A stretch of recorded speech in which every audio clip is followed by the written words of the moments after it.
ठरलं तर मग या मालिकेत प्रेक्षकांना खूप सुंदर असं वळण येताना आता आपल्याला पाहायला मिळणार आहे. आपले मधुभाऊ हे कोमातून बाहेर येताना आता आपल्याला दिसणार आहे. कोमातून बाहेर येताच त्यांनी सायली हीच खरी तन्वी आहे हे सत्य सगळ्यांना सांगितलं. शिवाय नागराजने मधुभाऊंवर जीवघेणा हल्ला केला आणि त्यामुळंच ते कोमामध्ये गेले, एवढ्या मोठ्या सत्याचा त्यांनी मस्तपैकी असा खुलासा केला आहे. हे सगळं कसं घडलं हे तुम्हाला आता पाहायचं असेल तर हा व्हिडिओ शेवटपर्यंत नक्की पहा. खरं तर सायलीला आपल्या मधुभाऊंनी डोळ्यांच्या इशाऱ्याने सगळं काही सत्य सांगून टाकलेलं असतं की साऊ बाळा तूच खरी तन्वी आहे. आणि सायलीला एवढं मोठं सत्य कळल्यानंतर खूप मोठा असा धक्का बसलेला असतो आणि सायली ती त्या धक्क्याच्या भानामध्ये एकदम अशी सैरवैर झालेली असते आणि ती आता किल्लेदारांच्या घरी आश्रमातून निघून आलेली असते.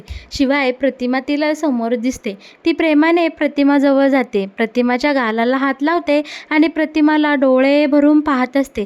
सायलीला आता सगळं आठवत असतं. प्रतिमा आत्या तिला कुठे भेटली होती, तिने तिला कसं घरी आणलं, शिवाय प्रतिमा आत्याने सायलीला कसं मायेने प्रेम दिलं, त्या दोघींचे किती गुण जुळले, त्या दोघींनी कसा एकत्र मिळून स्वयंपाक केला, या सगळ्या साऱ्या गोष्टी आता सायलीच्या डोळ्यासमोर येत असतात. आणि सायली तिच्या आईला प्रतिमाला अगदी डोळे भरून न्याहाळून पाहत असते. सायलीने छानपैकी प्रतिमाच्या गालांना हात लावलेला असतो आणि आता ती सगळ्या आठवणी आठवत आठवत प्रतिमाच्या गळ्यात पडते. मस्त लहान मुलगी जशी मायेने लाडाने आपल्या आईच्या खांद्यावर डोकं ठेवते, अगदी त्याचप्रमाणे आता इकडे सायलीने प्रतिमाच्या खांद्यावर डोकं ठेवलेलं असतं आणि ती निवांत आईच्या मिठीत असते. पण इकडे प्रतिमा खूप घाबरलेली असते आणि इकडे प्रतिमा विचारत असते, सायली अगं बाळा काय झालं, तू अशी का वागते, काय झालंय का, मला सांग ना बेटा. आणि इकडे सुमनही म्हणत असते, सायली काय झालंय ग, तू अशी का करते, काय झालंय का, तुला कोण काय बोललं का, तुझी तब्येत तर ठीक आहे ना. या दोघींनी मात्र सायलीला प्रश्न विचारून हैराण केलेलं असतं. पण सायलीच्या मनात फक्त एकच आस लागलेली असते की माझे वडील रविराज काका आणि प्रतिमा आत्या आहेत. आणि या सगळ्या विचाराने आता सायलीचं डोकं पुन्हा एकदा भांडावून जातं आणि प्रतिमाच्या मिठीत असता ती खाली चक्कर येऊन कोसळते. या दोघी मात्र खूप घाबरलेल्या असतात.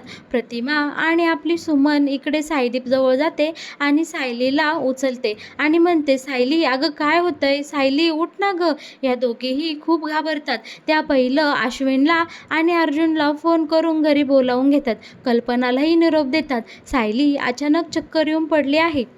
आता हे सगळेजण येतात, डॉक्टरांना सुद्धा घेऊन येतात. डॉक्टर सायलीला चेकअप करतात.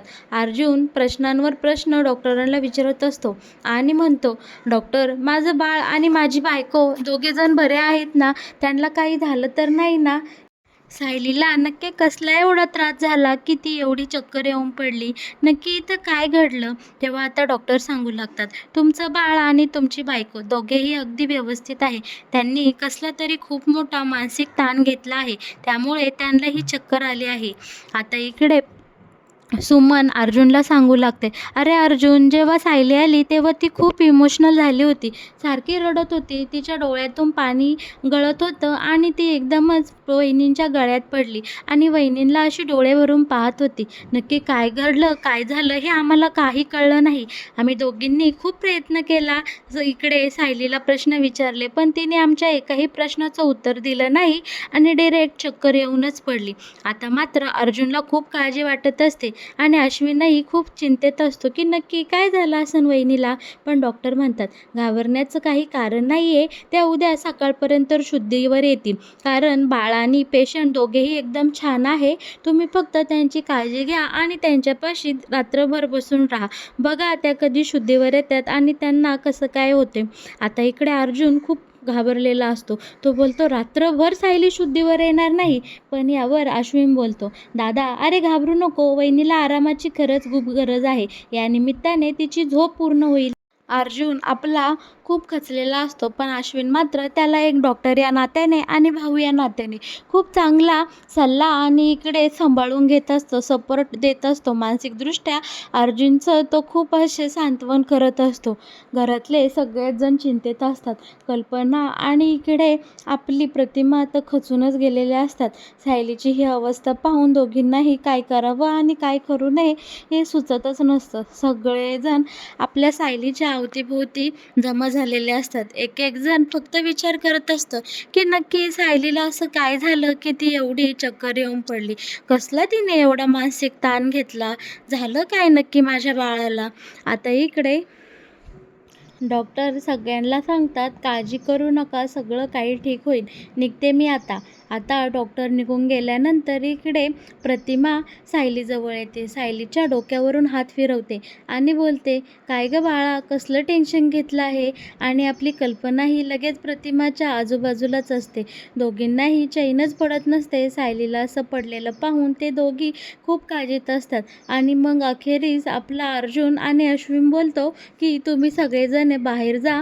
आणि अश्विन बोलतो, दादा तू वहिनीसोबत राहा आणि वहिनीची काळजी घे. तेव्हा आता इकडे सुमनही बोलते, हो चला आपण रूममध्ये जाऊन बसूयात, इथे गर्दी नको, सायलीला आरामाची गरज आहे, आपण येऊ ना पहाटे पहाटे वहिनी सायलीची काळजी घ्यायला. चला बरं आपण सगळेजण आता इथून बाहेर जाऊया. सगळे बाहेर गेल्यानंतर आपला अर्जुन हा सायलीजवळ बसलेला असतो आणि सायलीला बोलत असतो, बायको अगं काय झालं तुला, तुला असं पडून राहायची सवय नाही आहे आणि तुला असं पडलेलं पाहिलं ना की मला अजिबात करमत नाही. तुझ्याशिवाय जगणं अशक्य आहे गं. तुझं असं चिनीपचित पडून राहणं मला खूप खातंय आणि मला खूप त्याच्या वेदना होत आहे. सायली अगं बोल ना गं माझ्यासोबत, आपल्या बाळासोबत. आपलं बाळ काय करतंय. आता इकडे अर्जुन एका मस्तपैकी डॉलसोबत खूप गप्पा मारत असतो. सायलीचा हात हातात घेऊन अर्जुन त्याच्या सगळ्या भावना व्यक्त होत असतो. आपली सायली तिथे निश्चित पडून असते, पण अर्जुनच्या सगळ्या भावनांना मात्र आता बांध फुटलेला असतो. बिचारा खूपच रडत असतो. त्याच्या डोळ्यातून सारखे सारखे अश्रू गळत असतात आणि त्याला आपल्या सायलीची खूप म्हणजे खूप चिंता वाटत असते. दुसरीकडे प्रतिमा, कल्पना आणि सुमनने बाहेर जाऊन देवाऱ्यात देव डायरेक्ट पाण्यात ठेवलेले असतात. ते वरून देवाला पाण्याचा अभिषेक घालत असतात आणि देवाला विनवणी करत असतात, देवबाप्पा आमच्या सावला सायलीला लवकरात लवकर बरं कर. बिचारीने कधी कुणाचं काही वाईट केलं नाही, मग तिच्याच वाट्याला एवढं सगळं दुःख काय येतं नेहमी. इकडे या तिघी जणी मिळून देवाची खूप मनभावे प्रार्थना करत असतात आणि गणपती बाप्पाला एकदम जलाभिषेक घालत असतात. इकडे तिघींच्याही भावना अगदी उफाळून आलेल्या असतात. सायलीविषयी या तिघींनाही मनातून खूप प्रेम आणि माया वाटत असते, कारण सायलीने या तिघींनाही इतका जीव आणि इतकं प्रेम दिलेलं असतं की त्यांचा सायलीसाठी खूप जीव तुटत असतो आणि तुकतुक करत असतो. अखेरीस आपल्या देवबाप्पा या तिघींच्याही नवसाला पावणार आहे आणि आपल्या सायलीला आता शुद्ध येताना आपल्याला पाहायला मिळणार आहे. दुसरीकडे चैतन्य आणि अस्मिता एका कॅफेमध्ये भेटलेले असतात. अस्मिता चैतन्याला सगळी जे काही घडलं ते सांगत असते. मला एका ठिकाणी जॉब मिळाला होता, पण आपल्या स्मितमुळे तो जॉब त्यांनी मला दिला नाही. ते बोलले की तुम्ही वेळ आली तर तुमच्या बाळाला प्राधान्य देसान आणि आपल्या कंपनीचं खूप मोठं नुकसान करणार, त्यामुळे हा जॉब आम्ही तुम्हाला देऊ शकत नाही. अरे चैतन्य बघ ना रे, म्हणजे मला जॉब मिळाला पण आपल्या स्मितमुळे गेला, असं याचा अर्थ मला आता कधीच नोकरी मिळणार नाही का रे. तेव्हा आता चैतन्य बोलतो की अस्मिता ही काळजी करू नको, तू घरातूनच काहीतरी बिझनेस सुरू कर, ज्यामुळे तुला स्मितकडेही लक्ष देता येईल आणि तुझं कामही होईल.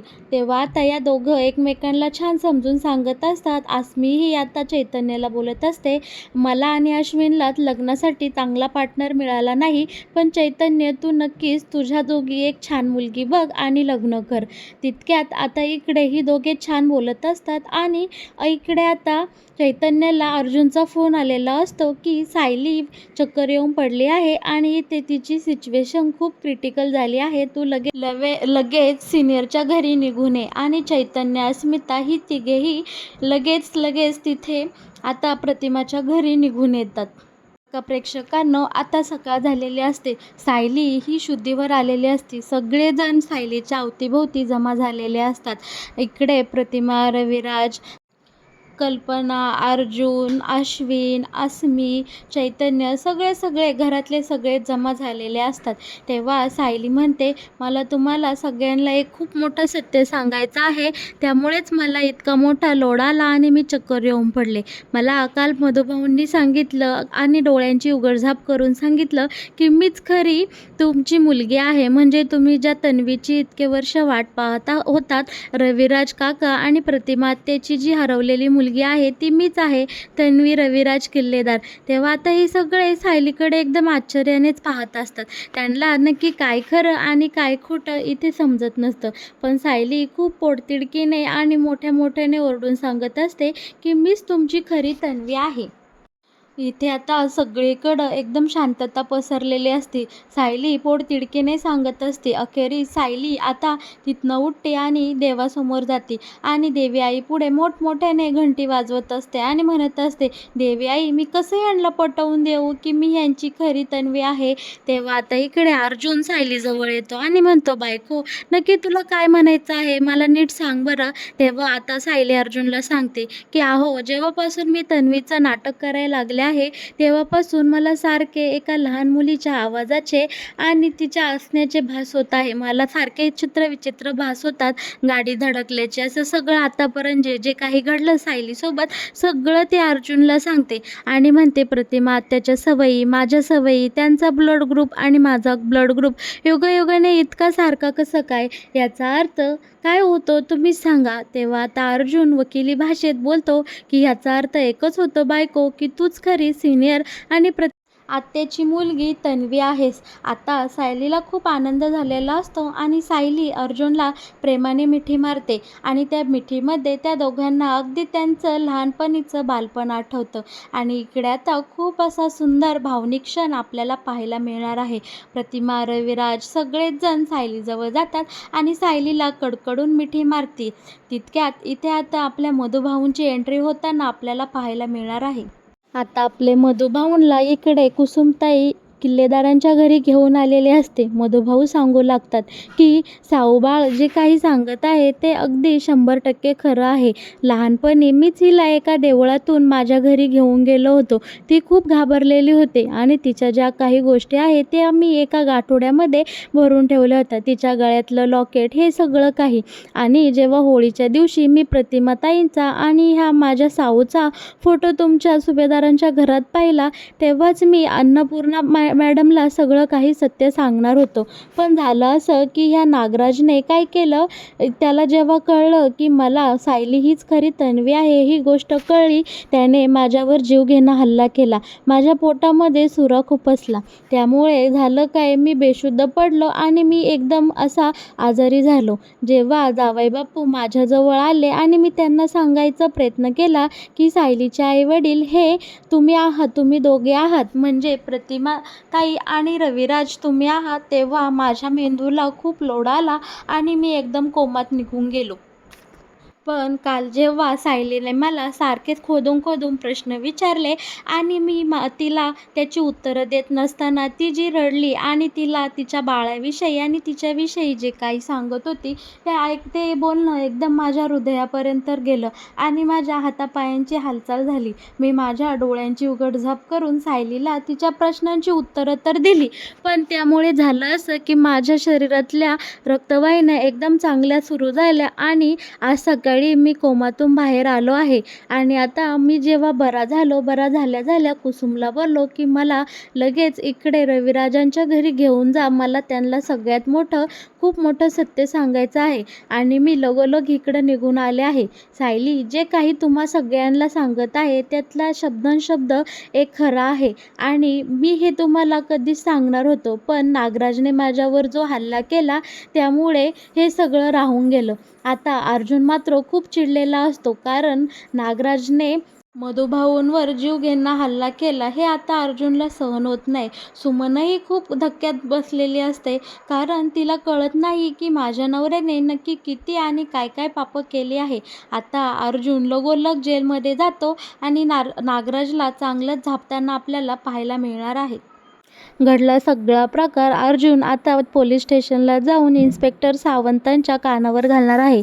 चैतन्याला हाताशी धरून अर्जुन आता या नागराजवर अनेक प्रकारची नवीन कलमं लादताना आपल्याला पाहायला मिळणार आहे. शिवाय नागराजची शिक्षा अजूनच कठोर करून अर्जुन त्याला चांगलाच असा धडा शिकवताना आपल्याला दिसणार आहे. तर मग प्रेक्षकांनो, ठरलं तर मग या मालिकेत येणारं हे नवीन वळण पाहून तुम्हाला कसं वाटलं?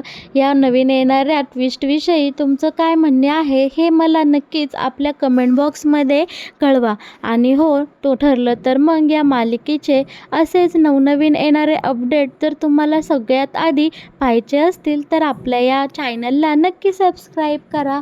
आणि हो, आपल्या व्हिडिओला लाईक केल्याशिवाय अजिबात म्हणजे अजिबात पुढे जाऊ नका.